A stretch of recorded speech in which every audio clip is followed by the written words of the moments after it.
Que Dios les esté bendiciendo hoy. Bienvenidos a un nuevo programa. Es un programa doctrinal para principiantes y para personas que quieran reforzar sus conocimientos acerca de las doctrinas básicas que nosotros tenemos. Hoy vamos a hablar acerca de la naturaleza del pecado.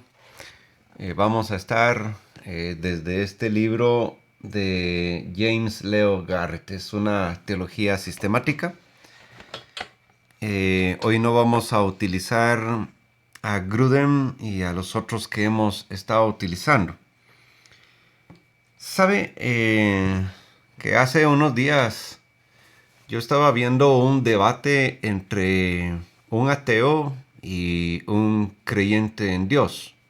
Alguien que cree en Dios.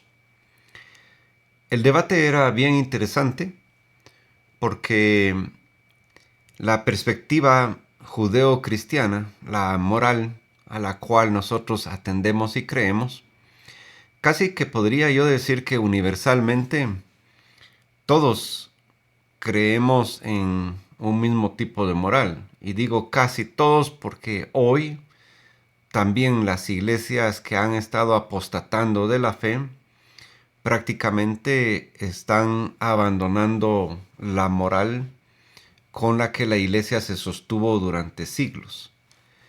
Ahora, la perspectiva atea es bien interesante porque es la forma a través de la cual el mundo está desapareciendo el término pecado. Antes nosotros podíamos evangelizar y decirle a la gente los pecados contra Dios, pero hoy la gente dice pecado, el pecado no existe. Existen errores, existen personas que hacen cosas buenas o malas. El pensamiento social hace que la palabra como tal esté desapareciendo. Voy a leerle algo que dice Garrett en su libro. Dice la desaparición del término pecado. Carl Augustus Menninger, psiquiatra oriundo de Kansas, en su libro ¿A dónde fue a parar el pecado?, escribió acerca de la desaparición del pecado y del ocaso del pecado en el vocabulario y el pensamiento de las sociedades occidentales. Notó que los actos injustos han sido identificados como crímenes, ejemplo en relación con la guerra, la esclavitud, las acciones de las multinacionales, el medio ambiente. Menninger desafió a los pastores, los maestros, los médicos, abogados, jueces, policía, los medios de comunicación y los políticos a que trabajaran por el restablecimiento del pecado como culpa moral. Y es que hoy aún muchas personas en las iglesias, en el lugar de predicar acerca del pecado, utilizan otra terminología que hace desaparecer de los púlpitos la palabra como tal. Mire qué interesante porque nosotros hemos estado hablando del término pecado, que es prácticamente es errar en el blanco, es ir en contradicción con las leyes de Dios. Tengo aquí con ustedes el Salmo 53 que dice el necio en su corazón, no hay Dios. Ahora, nos vamos a quedar con esa pequeña frase, porque esa pequeña frase es llamada a través de otras formas. Por ejemplo, Pablo dice que el hombre eligió negar a Dios y adorar otras formas. Dijeron en su corazón no hay Dios y decidieron eliminar a Dios de sus caminos. Cuando nosotros hablamos de Dios, hablamos de moral, del establecimiento de una moral. El mundo como tal, el ateo, el agnóstico y todas las corrientes filosóficas y la filosofía moderna que no incluye a Dios, no acepta el término moral como nosotros lo aceptamos. Para el mundo, la construcción de la moral es una construcción psicológica, es una construcción mental, es una construcción de apreciación respecto de la vida. Este ateo decía en el debate que tenía que debíamos recordar cómo, por ejemplo, los vikingos en la antigüedad aceptaban la violación como parte de la vida sin que hubiese problema. Ahora, mis amigos, nosotros sabemos que eso para nosotros no es aceptable. ¿Por qué no es aceptable? Porque precisamente el aparecimiento de la ley de Dios fue para manifestar el pecado, es decir, para que el hombre tuviera conciencia del pecado. El pecado es una desviación de la moral de Dios, es ir en contradicción con sus leyes. Más simple, creo yo, que no se puede explicar. Muchos pensadores, dice, de la era moderna, han optado por la idea de que la ignorancia y no el pecado es el problema humano fundamental. Hace unos días hablamos, en el programa anterior número 4, hablamos acerca de la ignorancia como una fuente a través de la cual el hombre peca. Ahora, aún en las leyes humanas dicen que la ignorancia del pecado pues no hace que la persona se libre de la culpa o de la cárcel si se halla culpable en un delito. Nadie puede decir que no tiene pecado, dice la Escritura en el Nuevo Testamento, porque haríamos a Dios mentiroso. Continuemos leyendo y dice, esta posición tiene sus raíces en la enseñanza de Sócrates, según la cual, si alguien conoce lo que está bien, deseará hacerlo. Fue modelada asimismo por la percepción que la Ilustración tuvo del progreso, según la cual adquirir plena información llevaría a la formación del hombre bueno. Esto es peligroso porque entonces cualquier persona puede creerse buena de acuerdo a su construcción y no de acuerdo a la ley de Dios. Nosotros construimos la vida a partir de ser conscientes de lo bueno y lo malo, de acuerdo a la ley moral, no de acuerdo a nuestra perspectiva. De acuerdo a nuestra perspectiva, yo puedo tener una opinión personal de lo que es bueno y malo y contrarrestarlo contra lo que Dios opine. El creyente no cree lo que es bueno o malo. El creyente basa su perspectiva de lo bueno y lo malo partiendo de la ley de Dios, no de la percepción particular. Porque si no caeríamos en el ejemplo de los vikingos. Quitarle la vida a alguien es bueno. ¿Por qué? Porque es lo que todos hacemos. Y así podríamos incluir una serie de actividades que el hombre desarrolla en su vida cotidiana, de acuerdo a su cultura, de acuerdo a su concepción, de acuerdo a sus creencias. ¿Qué es lo que dice la Biblia? Es importante. Continuemos, dice, esta posición debe confrontarse con el desafío de la multiplicación de la información. ¿Cómo un ser humano puede conocer toda esta información? Nosotros, si usted ve, la misma palabra de Dios dice que la ley vino a causa del pecado, para hacerle ver al hombre lo que es pecado. La ley como tal vino por conocimiento, como una forma de restringir nuestra vida para ponernos en alerta de aquellas cosas que no le agradan a Dios. Ahora, el hombre argumenta que eso que nosotros creemos vino simplemente como una forma de manipular a las sociedades y contrarrestar su libertad de pensamiento, de vida. Y usted entonces va a ver, por ejemplo, que en algunas culturas, y lo que el hombre hoy está tratando de hacer es validar cosas que nosotros por siempre hemos tenido como cosas que no le agradan a Dios. En la ley levítica, Dios habla muchas cosas que le envió a su pueblo que no hiciera para que su pueblo no se contaminara. En su momento eso funcionó para los israelitas moralmente, pero no es que no funcione para nosotros. Le pongo otro ejemplo. En el libro de Santiago, por ejemplo, se habla del no comer sangre. Los judaizantes toman eso de Santiago para decir que es levítico el pensamiento, pero no es levítico. Dice la palabra de Dios que no es permitido porque tiene que ver con la vida misma, de cómo la vida está en la sangre, ¿sí?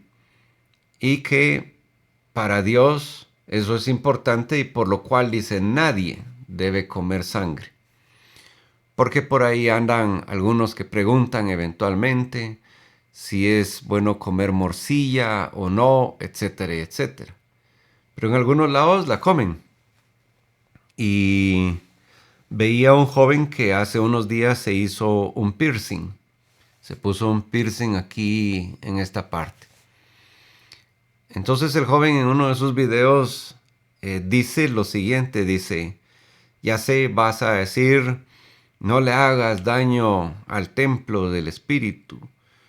Pero entonces él dice, pero tú cuando te comes una galleta Oreo, le estás haciendo más daño del daño que yo me hago al ponerme un arete. Como usted ve, el pensamiento del hombre respecto a las actividades, todo se está llevando a la relatividad.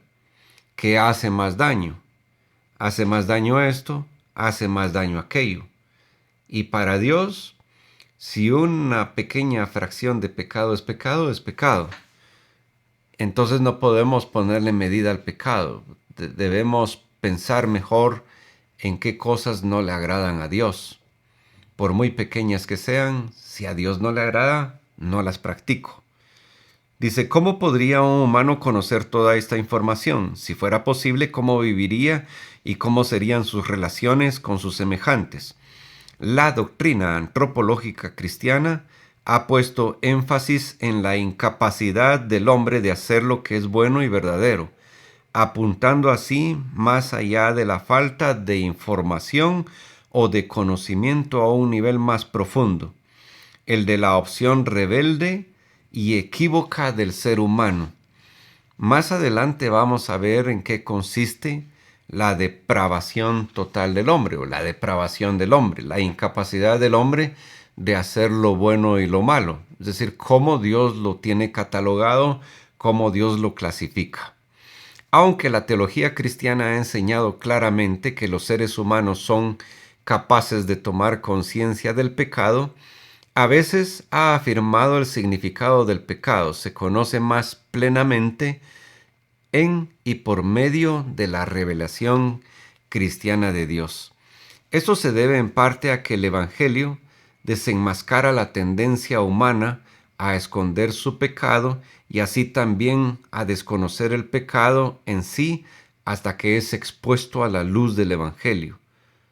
Pero también se debe al rechazo más serio de la acción generosa, amorosa y redentora del Dios en Jesucristo.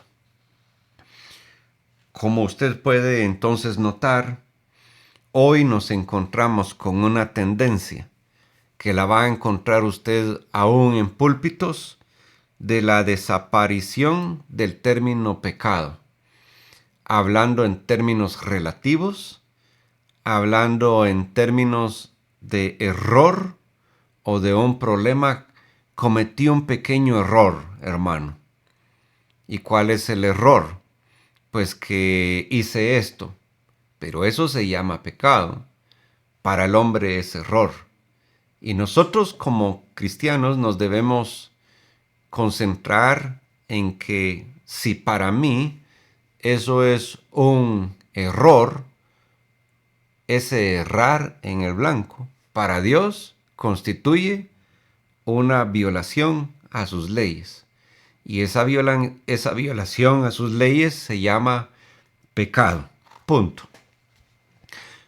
Si eso lo llevamos a esa simpleza, vamos a estar conscientes siempre de que por muy pequeña la acción que cometamos, que aunque mi conciencia determine que tal acción es un error, es mejor pensarla como en referencia a cómo lo piensa Dios, cómo lo concibe Dios, cómo lo ve Dios. Y aquí entramos, puede que, a lo que muchas veces Pablo afirma y dice: todo me es lícito. Y esto es confuso porque entonces la gente dice: todo me es lícito. Si la gente no se entera, no hay problema porque no hay nadie que me juzgue. Así que no hay problema si esto la gente no lo sabe, y lo sé yo porque no voy a hacer tropezar a nadie.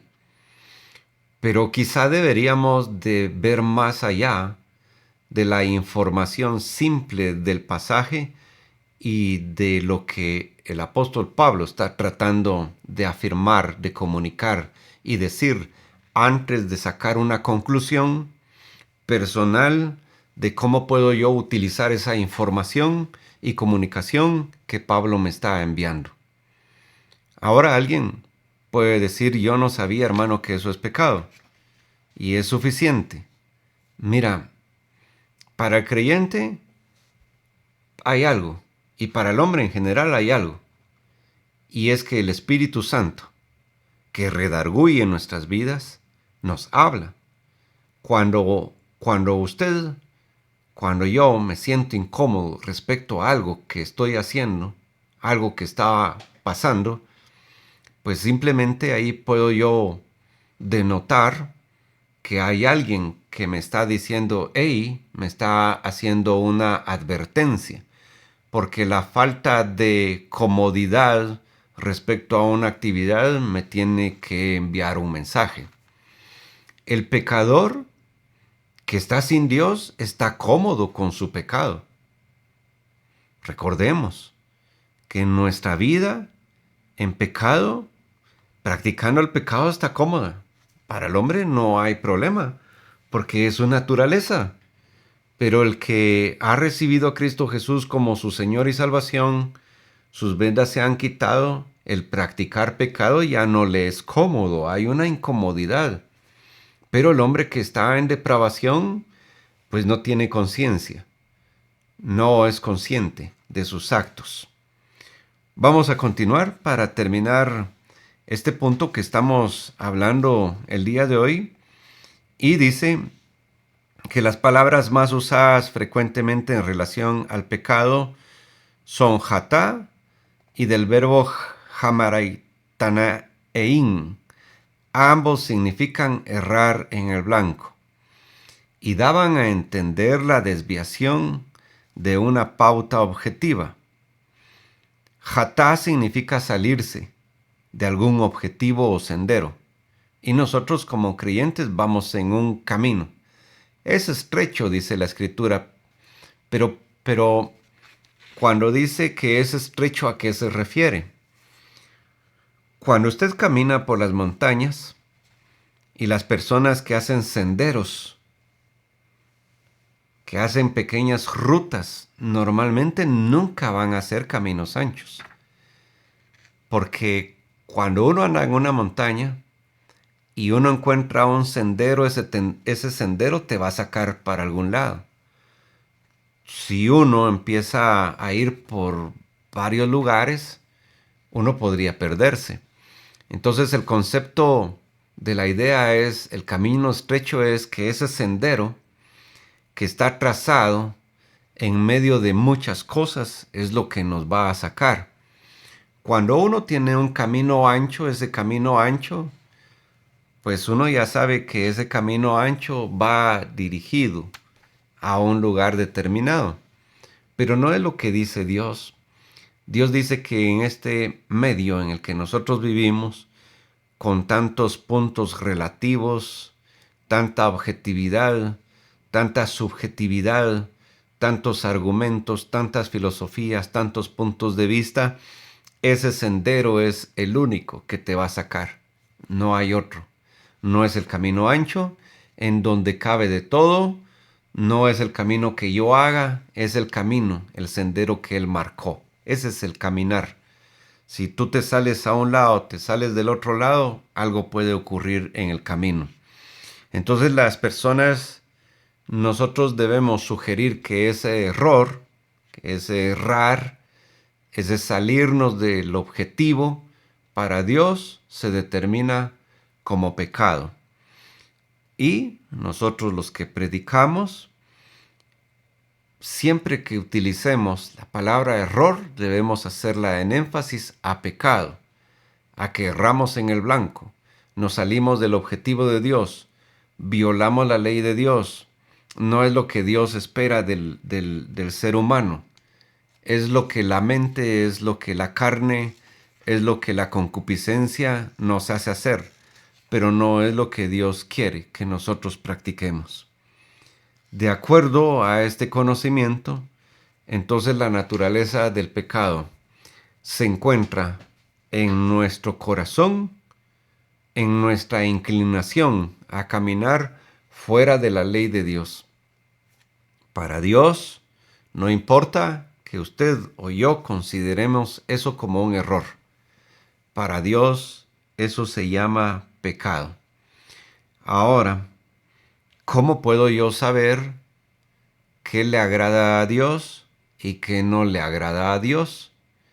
Para eso leemos su palabra y vamos a encontrar que en su moral se resume, como Jesús le dijo, un nuevo mandamiento os doy: amarás a tu prójimo como a ti mismo.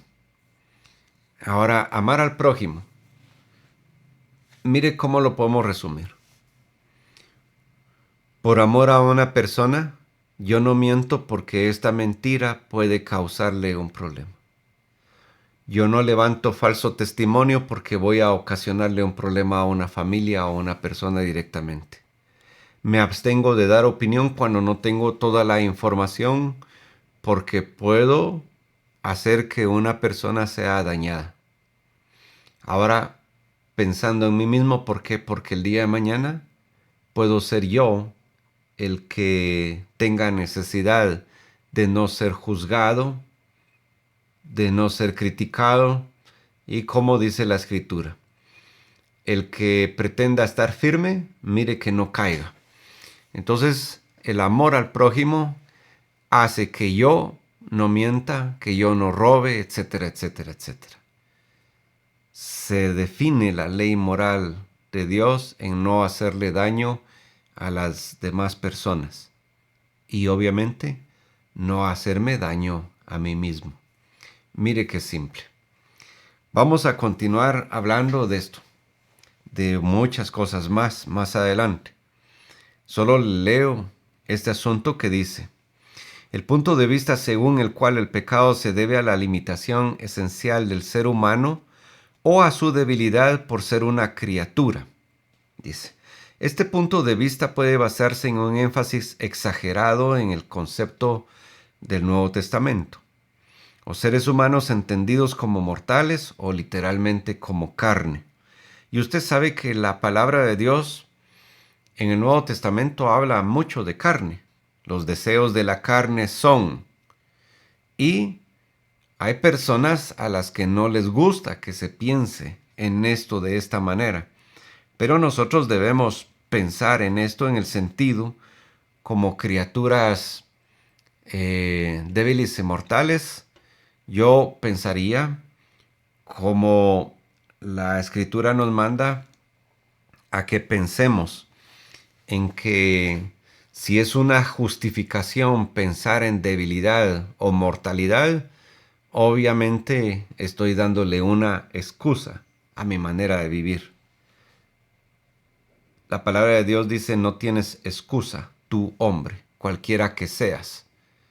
Así que no tengo excusa de decir, es que soy mortal, es que somos débiles, es que somos carnales, porque, porque la palabra de Dios afirma que cuando nosotros vivimos gobernados por Dios, cuando nosotros vivimos gobernados por Jesucristo, el pecado que nosotros practicábamos con deleite deja de ser y llega a un momento en que uno rechaza la naturaleza que uno tenía.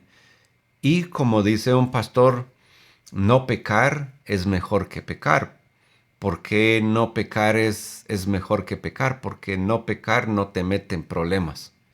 Cuando yo lo veo desde esa perspectiva, entonces claro, me conviene no pecar, no me meto en problemas.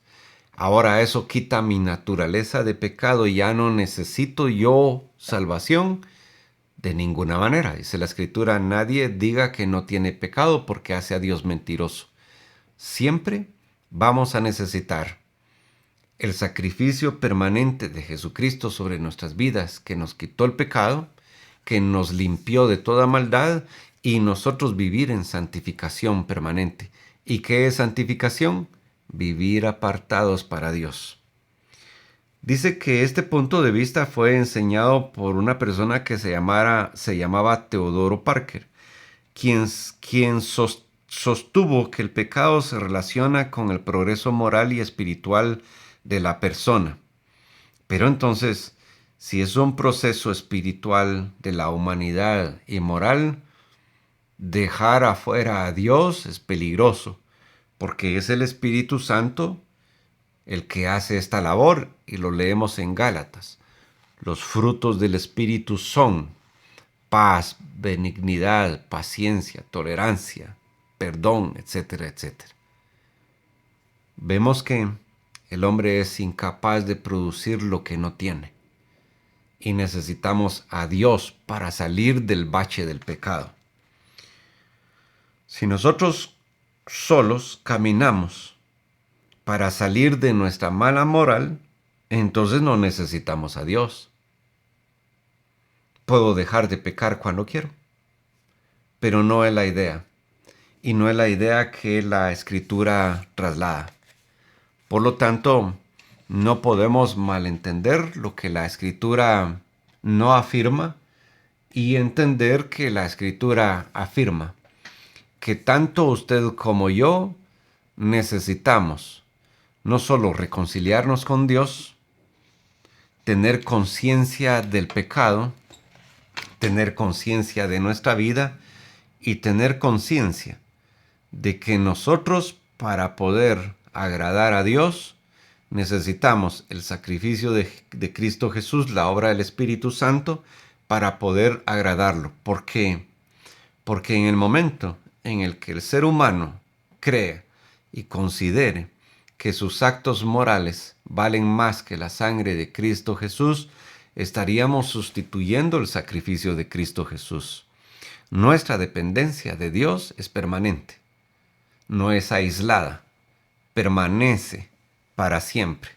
Por lo tanto, la naturaleza caída del ser humano, la depravación que hay en el ser humano, solo puede revertirse a través de una forma, y es nacer de nuevo en Cristo y por medio de Cristo Jesús, sacrificado en una cruz para pagar nuestros pecados, redimirnos, y la obra del Espíritu Santo que nos regenera, nos santifica, nos enseña, nos hace ver el camino, abre nuestros ojos, abre el entendimiento y, sobre todo, trabaja en el corazón del hombre para la conciencia del pecado. Dios los bendiga.